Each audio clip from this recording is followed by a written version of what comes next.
Okay, you get up there. All right.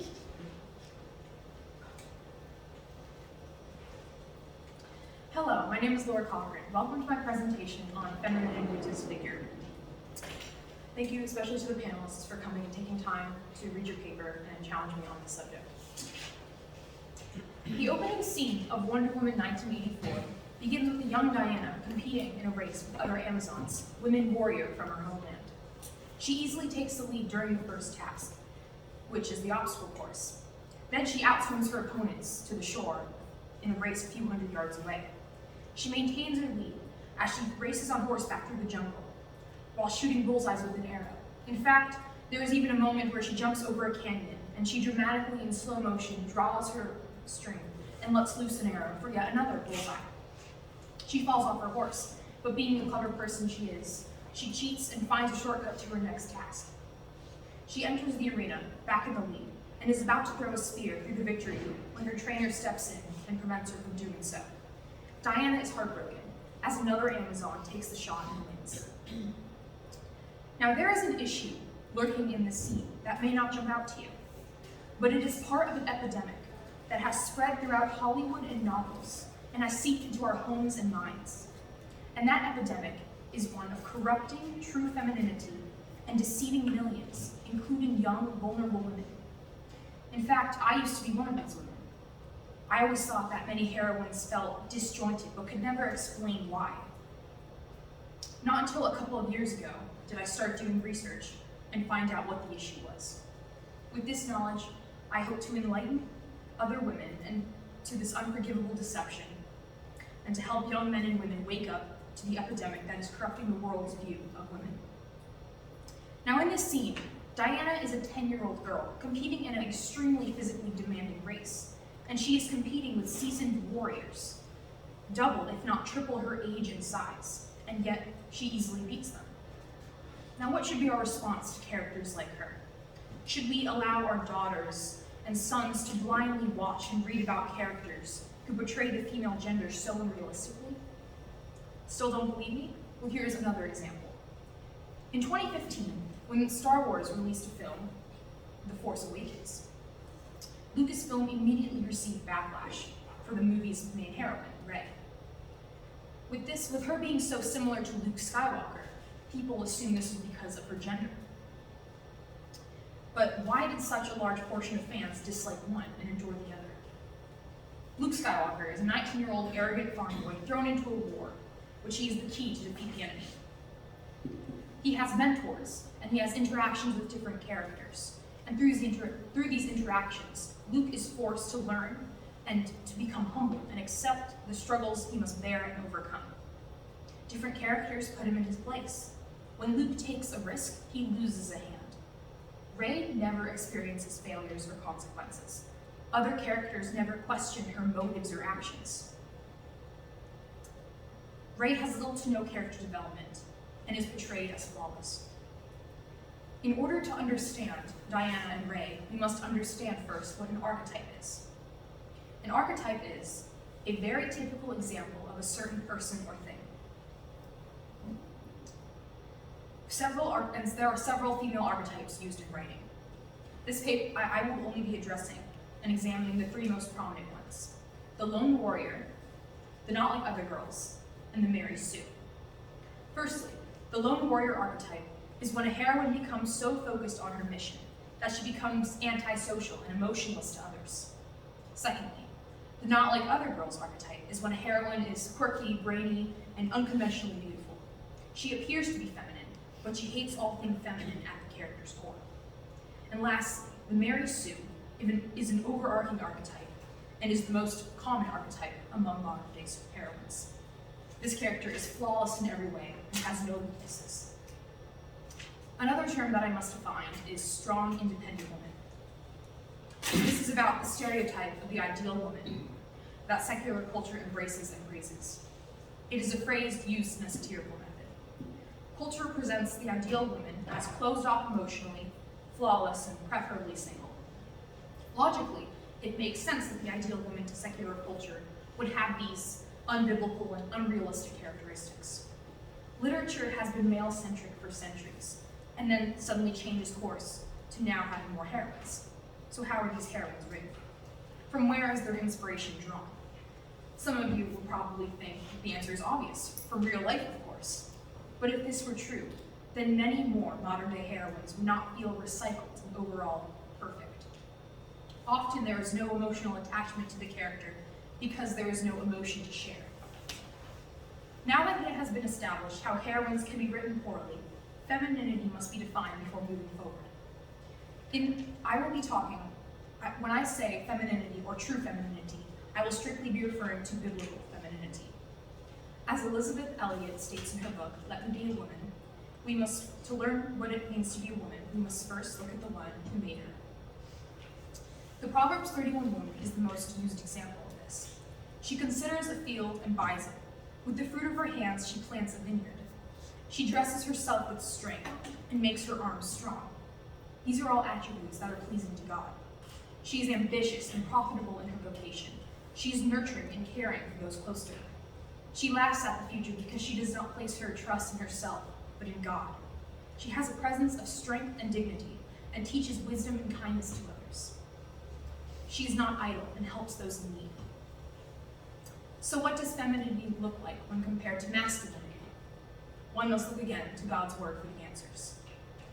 Men and women were created to be intelligent leaders in their areas. Ephesians 5:22-24 states, "Wives, submit to your husbands, as to the Lord. For the husband is the head of the wife, as Christ is the head of the church, his body, and is himself its Savior. Now as the church submits to Christ, so also wives should submit in everything to their husbands." Women and men were given different roles. Wives are to be leaders of their children, but also to submit to the leadership of their husbands. This is what is pleasing to God. Genesis 3:16 states, "Your desire shall be for your husband, and he shall rule over you." God tells his people that men rule over their wives, just as fathers rule over their daughters. However, since the fall, humanity is cursed so that men and women wish for the opposite. Women wish to overpower men, and men are tempted to let them succeed. He has given women and men different attributes which apply to the different roles. One has called to be a man, and the other a woman.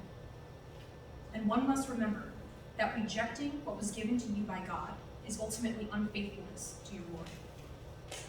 And sadly, this is what is happening in modern films and literature. Writers are rejecting God's definitions of femininity and masculinity and ignoring gender's roles. And this is contributing to the epidemic. I will be discussing the unrealistic portrayal of heroines in modern-day American cinema literature. The modern portrayal of a strong female character is detrimental to true femininity. It teaches us that femininity is weakness by victimizing femininity, disempowering men, and stripping the relatability and realisticness away from these characters. As stated before, femininity differs from masculinity. Writers create female protagonists who are only female in appearance. These authors deceive the readers by convincing them that since they are women, they will support other women. But in truth, these female characters mostly oppress, reject, and run from biblical femininity. And in doing so, femininity is often used as a mask for many writers to write anti-feminist heroines and anti-feminist themes. As I said before, there are three main female archetypes of heroines, most prevalent in modern fiction: the lone warrior, the not like other girls, and the Mary Sue. The not like other girls archetype is one of the easiest archetypes to spot when reading literature or watching a film. The definition is, by saying that your intelligence, sense of humor, chastity, lack of interest in makeup, independence, or whatever make you different from other guys or girls, it is implied that your gender is inferior by default. The not like other girls heroine prides herself in being different from the rest of her gender, and in most instances, actually despises other women and femininity itself. An example of this archetype can be seen in Lizzie Bennet from Jane Austen's novel Pride and Prejudice. But what separates Lizzie Bennet from Not Like Other Girls heroines is that Jane Austen writes this trope as a vice. Lizzie Bennet is confronted about her pride and realizes her faults. Her character is developed and she is humbled by those around her. Where other authors see this archetype as one to be proud of, Jane Austen saw how detrimental having this mindset can be to a young woman. The second archetype common among modern film literature heroines is the lone warrior or lone wolf. It is a heroine or anti-heroine who is resolutely focused on her mission to the detriment of her capability or willingness to have meaningful relationships, which makes her unattached and antisocial. By making their heroines more masculine, the writers project that she must become more manly for this woman to be strong. This implies that femininity, what it means to be a woman, is a weakness. Thirdly, the Mary Sue is a heroine who is flawless in every way and has no weaknesses. Without her having to put forth any effort, most characters she meets automatically like her. A notorious example of this is Rey Skywalker. She has new abilities and new powers by pure instinct or luck, and she is extremely overpowered. An example of this is when she learns to force heal in the most recent movie. Many Jedi in the past have trained for years and could not accomplish this, but Rey picks it up in an instant. Heroines like Rey are unrealistically overpowered to outshine their male counterparts, but this only leads the audience further away from true femininity. An example of a female protagonist who embraces her femininity by remaining strong is Queen Esther. The king loved Esther more than all the other women, and she obtained grace and favor in his sight more than all the others. Esther was gracious, but did not back down from her beliefs. She became loved and adored by many because she submitted to the king's authority, but still was steadfast in her faith to God.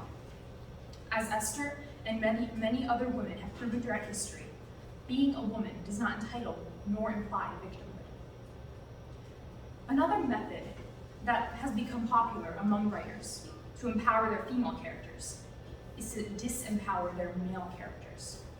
Whether it be a father figure, love interest, side character, or villain, male characters are often portrayed as less capable and not as intelligent than their respective female characters. Many male characters, the love interests in particular, are written and portrayed as incompetent in comparison to the main heroine. While she is praised for her intelligence and power, the man is written to pale in comparison to her knowledge. As this rejects both biblical femininity and masculinity, and projects an unhealthy relationship to readers, this is an issue.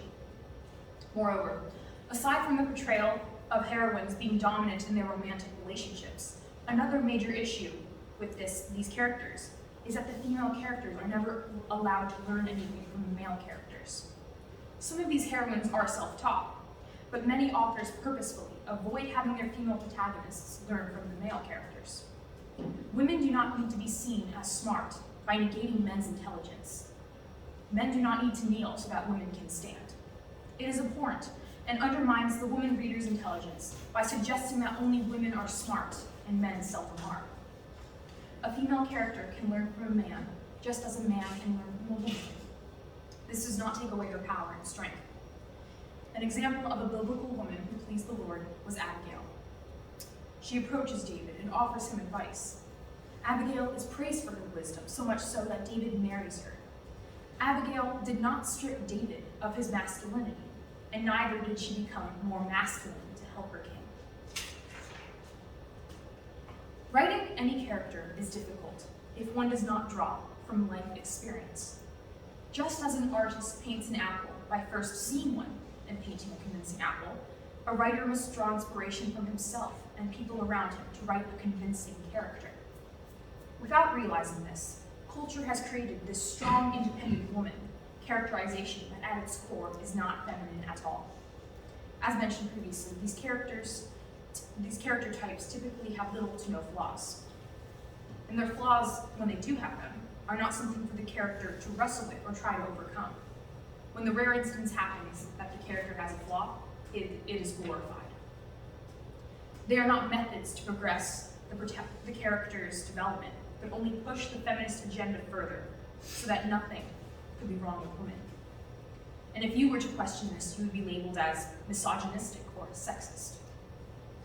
So what is the solution to this problem? The number one step forward that writers need to remember is to draw inspiration from reality. A character can possess an archetype, but when the archetype becomes a substitute for a personality, the character becomes disjointed and unbelievable. This does not create an emotional attachment with the reader if they have seen the same character dozens of times before. It is perfectly acceptable to have a character type in mind when creating a character, but in the end, the character needs to be written as an actual human with actual human emotions. Writers should want people to believe that their characters feel certain emotions or that their reactions to certain situations are genuine. Also, it is essential to remember that women are flawed, imperfect beings who have emotions and struggles and failings. Write humans as humans, men as men, and women as women. Therefore, we must realize that what makes any character, no matter their gender, human, is that they can have an emotional connection to the audience, but only with realisticness and relatability. Biblical femininity has become distorted in modern literature and cinema by using heroines to portray femininity as frailty, by victimizing femininity, disempowering men, and having these characters be unrelatable and unrealistic. By God's grace, writers are gifted with the ability to tell stories. Those who write well know the key to any good story is a well-written character that is drawn from real-life experience. Women are flawed beings who were created to complement men through their own specific given attributes, and being imperfect is part of living in this fallen world. Writers must learn this truth so that the heroines they create, that so many consume through novels and movies, will be compelling role models to bring up truly strong, intelligent, and gracious women. Therefore, I call you to glorify God in all areas of your life, including in what you consume, in what you create for others to consume, and especially in what you promote for others to consume. Thank you.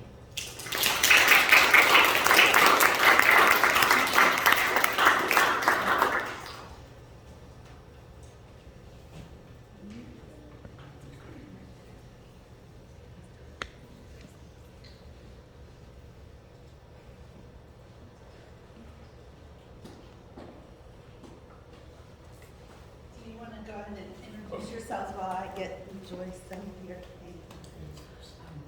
I'm Catherine Godfrey.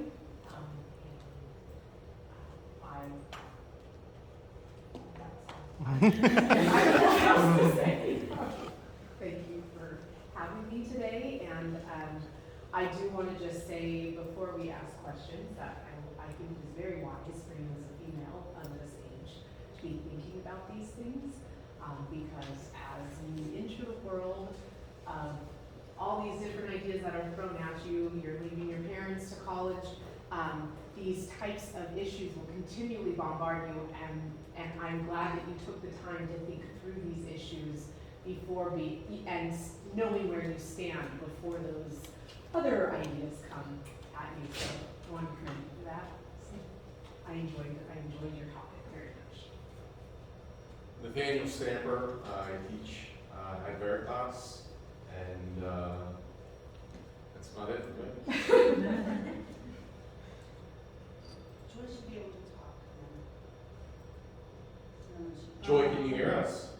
Yeah, I can. My name is Joy Strawbridge. I graduated from Veritas in 2012 and had the pleasure of teaching Laura and her classmates for 8th grade on this. So this is a huge deal. Laura, congratulations. Thanks. Okay, can I begin? All right. Laura, you talk in your paper, I didn't hear it here today, but about you attribute much of this to the rise of third wave feminism, is that correct? Much of the forewriting about women? Yes. Okay. 2 questions about third wave feminism. Can you define it for me? And can you describe how exactly third wave feminism has influenced this writing? I do not have a specific definition, but it's through these characters, they are mainly, in my head, third wave feminism is pushing feminism in the past, like first wave has when people wanted women to have votes, they wanted equality, whereas third wave is more pushing them down, and women are raised on a pedestal So instead of having the two genders equal, they are pushing women as supreme, as over men. And so this can be seen in these characters because, as I said in my paper and the speech on, just so many, like my second premise, they disempower the men to empower the women. They're not seeing the women as their own types. They're always comparing them to men because being a man is the standard, was what they think. So you actually think third wave feminism assumes masculinity as a standard that women should actually? yes. Okay. In preparation for your thesis, did you interact with any third wave feminists? Did you read like any Rebecca Walker or? I did not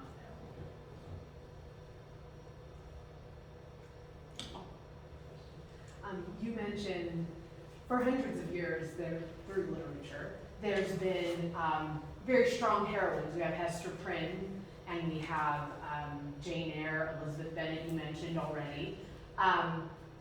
Now, what would you attribute, I kind of want to discuss with you how those women were strong as well, but what do you think is the big, we have strong, what we call strong female characters now. What's the big shift? Why do you think, I know you mentioned a little bit in your paper with Elizabeth Bennet, but can you discuss that shift that you saw between the strong female characters hundreds of years ago to the strong female characters now? I think a big part of it is how much culture and society has changed. So, like, characters like Hester Prynne or Elizabeth Bennet, they were written like, in time periods 100, 200 years ago, where women were oppressed. So, them being, like, Elizabeth Bennet is a strong character, and people will agree with that because of, like, where it takes place. Like, she's in her home, right? She's being strong because she's not letting Darcy control her. She's not letting the social norms. Whereas, since culture has changed so much, many characters now they can be like, I don't know, like ninjas, or like, they can just be whatever they want. And so characters like that, it's very extreme now of what women can be seen like as strong physically. Yeah.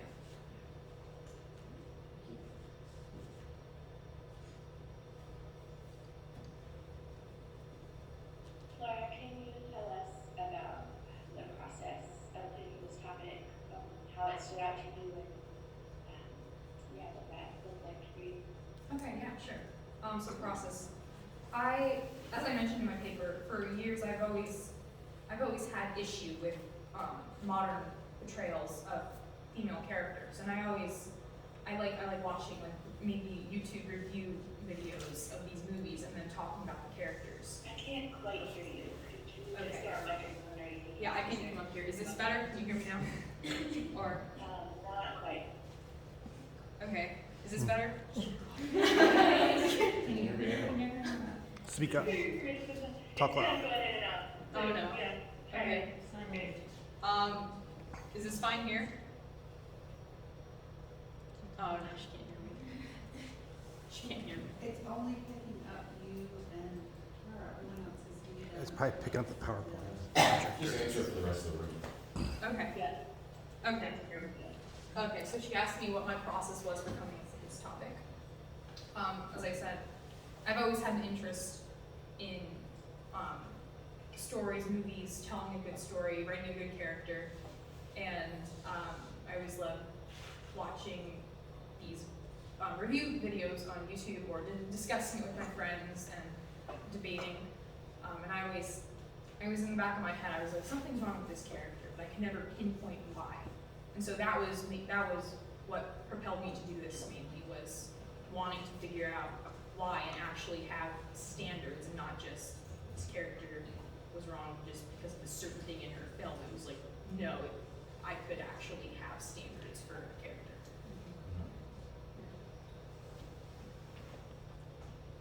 All right, I have another definition question. Okay. Biblical femininity.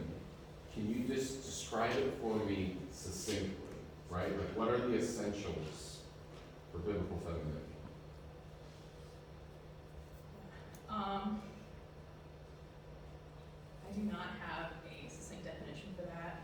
I doubt you do. I mean, it's very hard to find. Sorry, but I just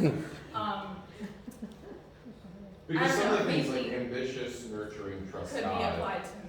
Right, and some of Yes. the things for men, like intelligent and leaders, Yes. can also be applied. Yes, I would say the, yes, both genders have attributes that they share that can be pleasing to God. But the main thing is if we look at the curse of the fall and how such a big part of what makes these characters unbiblical is because they are oppressing men, essentially. They're negating men's abilities, intelligence, and aren't seeing them as human beings. And like I said, they're always in comparison. It's never we are separated. So biblical femininity is, I would say, it's different from the roles, but the roles is such a big part of it. Because if they're not following their roles and God's definitions of how those roles relate to each other, then that's unbiblical. I think it's a really wise answer there. So there actually is something essential, not just the femininity, but the masculinity with the roles. So perhaps what you're seeing isn't just a problem, and I think you say this in your essay, but it's not just a problem for women that these roles are being written in a way that violates it, but also for men. Yeah. In a culture that doesn't want any kind of bifurcations, right? Like Well, no there's no differences. gender, but then you can identify as genders, so, yeah.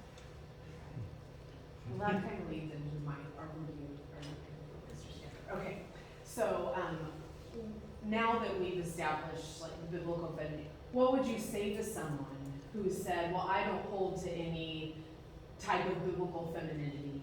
And how would you defend basically your thesis that these characters are really not very strong?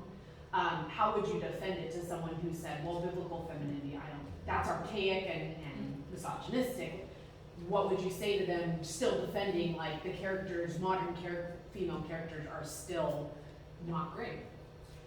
Yeah, so, I mean, many writers in the past have written Christian characters or characters with biblical attributes without being Christian themselves. And the reason for that is because they're such good writers, because they draw from reality. And what is reality? It's what God has made, right? And so through reality, we see the biblical definitions of the genders. Now I have a question on that. I think this is related, right? So, how is this, like you refer to it as an epidemic, Yes. right? How is it a real problem, other than just making bad art? How is this a real problem for people living their lives? So movies, I mean, I talk about literature and movies, but I mean, kids these days aren't reading that much. So movies in particular are the main medium where kids get their knowledge. They are always sitting in front of screens, right, and taking what these characters say, how they act. And if a child or sons, like boys and girls, it is detrimental to both of them because the girls, like I used in my like the young Wonder Woman in my intro, a 10-year-old girl will see this 10-year-old Diana on screen and think, oh, that's feasible. She's beating out these 30-year-old women. Like I could do that. No, you can't. And the men too are then these sons, these boys grow up having expectations for maybe girlfriends or wives, and so the view of the world and how the two genders interact is just blurred and erased with these characters. So, like back to her question, then, when someone questions you and they say, "Hey, I don't hold the Bible as my supreme authority," like one thing often we do as Christians is we point out the incoherence of their own worldview. So you're essentially saying, like, you have a way to point back and say, well, how is this working in real life? What expectations are we setting up for our daughters? Yeah, even in my paper when I talk about Jordan Peterson and how women, like psychologically, women desire a stronger man without even being Christian. It's just what makes them happy. Yeah, and in that same interview, Peterson describes women who aren't looking for competent men Because there are those too, right? And the problems that creates in the relationships. Now they rebel. Yeah. Joy, do you have a question? I do, we touched on this just a little bit, but we as content consumers, we mentioned this a little bit in the paper, I wondered if you would draw this out for us. Why should we expect authors to have roles that express biblical femininity and masculinity if they are secular authors? Shouldn't it follow logically that they wouldn't show that to us? Yes, so, did you hear her question, or should I? Okay, you heard it, okay. So as I said before, I mean, yeah, not everyone is going to be a Christian, so they don't hold the Bible as their standard to how they do everything in life. But a good author would, as I said in my paper, they draw from reality, right? And I would challenge someone who were to write one of these characters and say, and I would ask them, where are you getting your inspiration from mainly? So it's not in the sense of, oh, you have to look at the Bible. It's like, no, you have to look at real people. And as I said before, God created people and people in them. It's an innate attribute of the roles and how the genders interact. You're talking about us consuming it, like, can we consume this sort of art? Should I let my children consume it? I would say yes. Like, I mean, you could. Because you're still going to see the Star Wars sequels, right? Maybe not. But I mean, Because you said we Well, glorify God in what we consume. yeah. So should I not consume it? Well, I think you could. I mean, the main thing here is knowing, like, it's epistemology, right? Knowing why you believe what you believe, and knowing when you are intaking anything, really, it's being able to analyze it, critique it, and not just sit there and be numb and just let it seep into your head. So maybe if you were to show Eden, your daughter, one of these movies, or read a book to her with an unbiblical, unrealistic portrayal of a female character, maybe like talk about it with her. Like, why is this woman like strong? Or like, do you think this is a realistic character? So I'm not saying we should cut out everything that has incorrect portrayals, because that's a lot of stuff nowadays. But just be aware of the danger, and don't let naive people, your children, just take it in without thinking about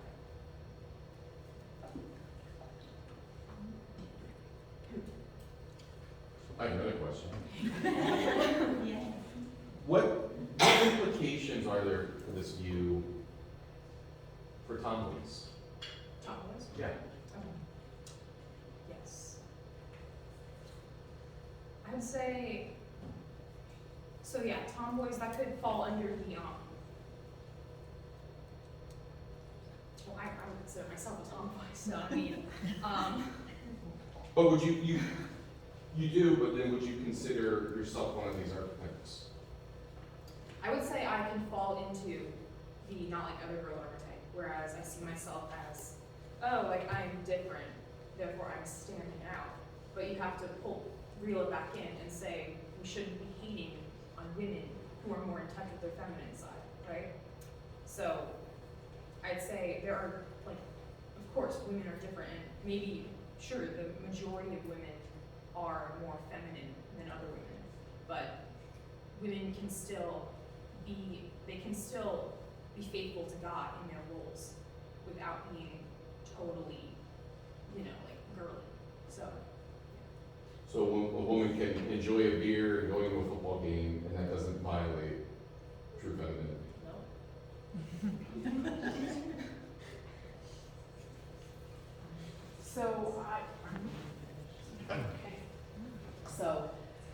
Now I'm gonna show the era I grew up in. I watched reruns of Leave It to Beaver, But then I grew up in the age of home improvement with Tim Allen. Okay, so discuss with me what you think when we look at that. I know you mentioned more cinema and movies and literature. Discuss with me that shift and what do you think that's doing to the American family? Okay. You know Leave It to Beaver, I'm so sorry. I see. I was not obliged, I mean, I was not. I actually know that better than Home, see, that was my, Okay. sorry.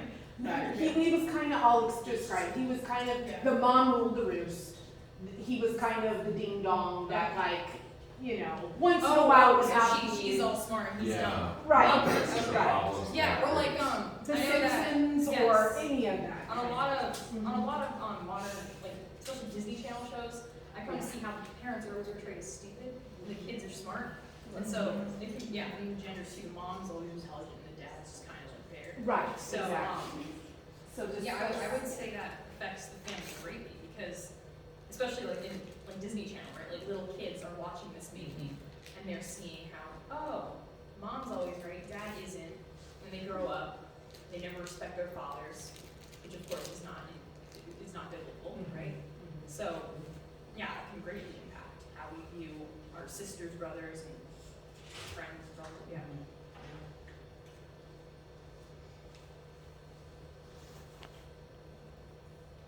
Joy?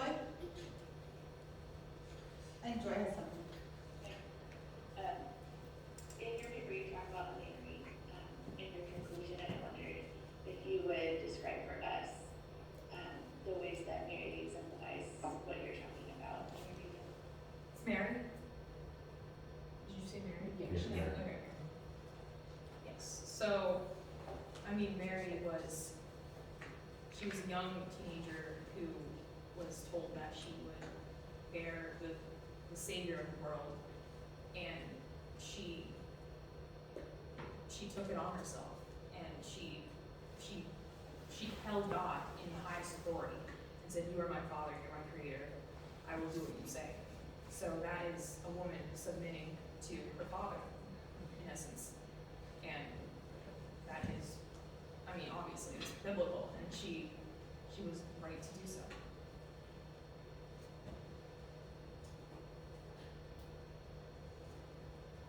I have another question. Okay. I have a friend from high school who called me a few years ago.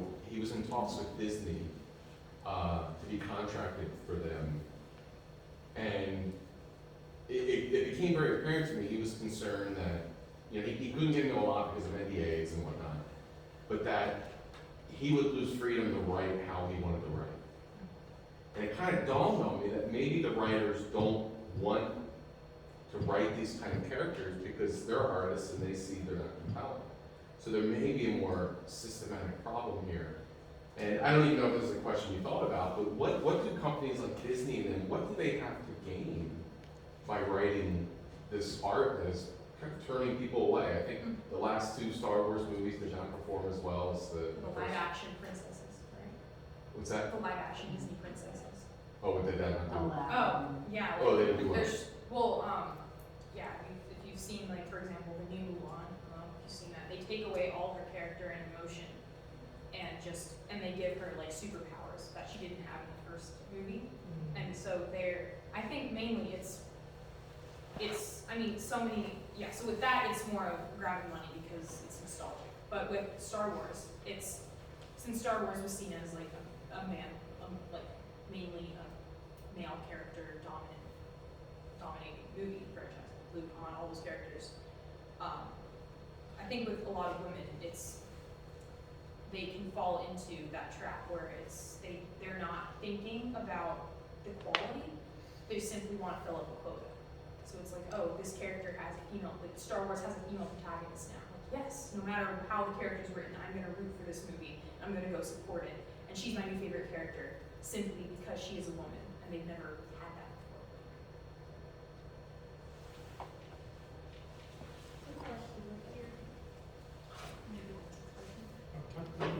Go ahead. Are you, you're good? Okay, well then you will open it up to the audience. 30 years ago, there was a movie called G.I. Jane where this girl went out for the SEAL team, the best whatever from the military. So, she of course overcomes like all the things, and she becomes a SEAL. Well, 5 years after that movie came out, Congress made a law saying that women were allowed to go into the Navy SEALs. Were. Mm-hmm. After 25 years, one girl has passed, and that's it. So, not only do I think movies are actually changing that sort of thing, it's actually making a real life impact on things. Military, like, have you seen the videos of girl firefighters trying to lift the ladders up into the things and they can't do it? Yeah. I've heard about that. Okay, or where they can't carry a person, like like Mia trying to carry me out of a burning building just isn't gonna happen. But then they say, okay, well, what we'll say is it's okay for the female firefighter to drag me by my feet down the steps, banging my head all the way out. I'm like going, see, what I'm saying is that the role reversal that actually has come because of movies and, let's say, literature, has actually done a disservice to society rather than a service to. Yeah, Amen. definitely. Oh, Your question. so my question is, well, no, I guess you agree with me. That's right. Do you agree?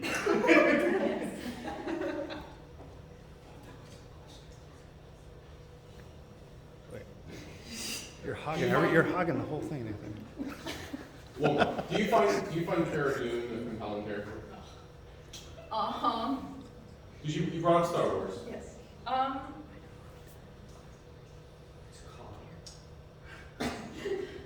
think.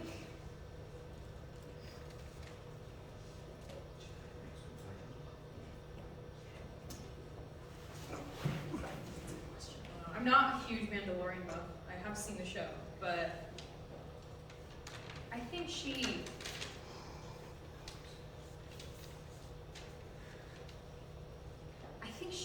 yes, I do find her a compelling character.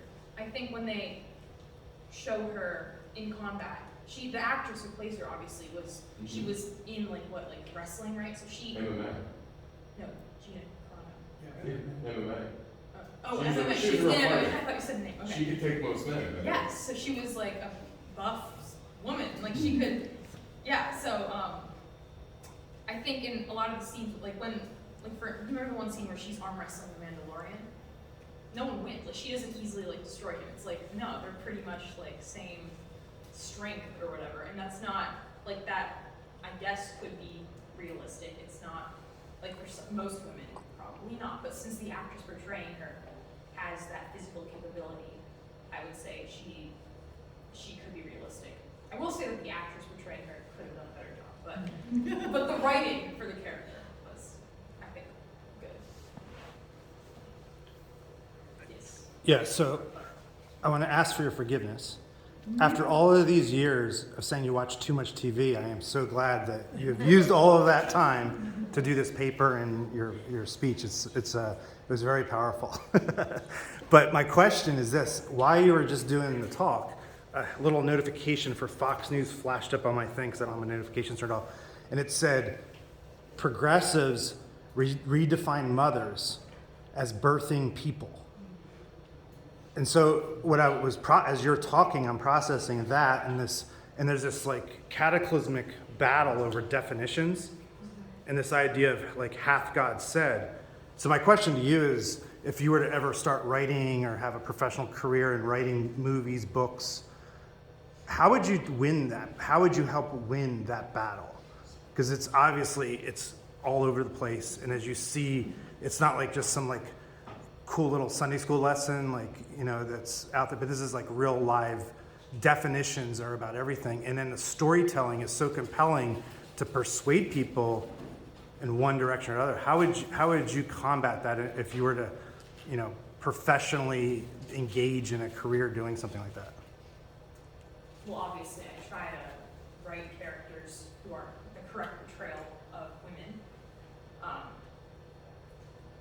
Yeah, I mean, there are a lot of different things that go into a good story, not just the characters, but yeah, definitely. I mean, I know that so many people love Lord of the Rings, and Lord of the Rings was written by a Christian, and he wasn't necessarily pushing like an allegory like C.S. Lewis, but female characters in, even though there aren't that many, but given female characters in that trilogy are praised. People, secular people, see that as something to look up to. Even I know that Game of Thrones has a lot of female characters, and a lot of them I've heard are written well and have development. So I mean, I say that, and I highly doubt that guy isn't a Christian. So yeah, I would say just portray, like, instead of like taking like literally like a Proverbs 31 woman and saying, oh, she never wears makeup, she never like looks at any men except her husband, like not like completely Amish. He's like, don't like make these characters stereotypically like the Amish mother or whatever, like the good wife that stays home, but they can still be compelling characters in modern fantasies, like these books. Yes, that's actually part two of my question was like, how do you see Christian film, Christian literature that's out there today and their attempts to deal with this problem? Are they doing a good job, or is it kind of like, is the other side winning because of, like, can you just give me your thoughts on? Yeah, I'd say there aren't too many a lot of the Christian movies being made, Christian books are like based off true stories.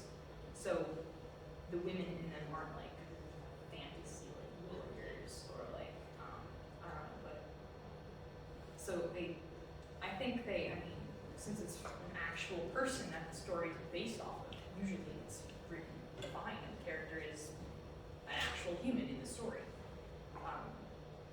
Yes, I can't really, okay, well, C.S. Lewis, I mean, he has characters, it's complete fantasy, and he does a fabulous job, but I honestly, like, I can't think of that many secular authors who have written good, compelling female characters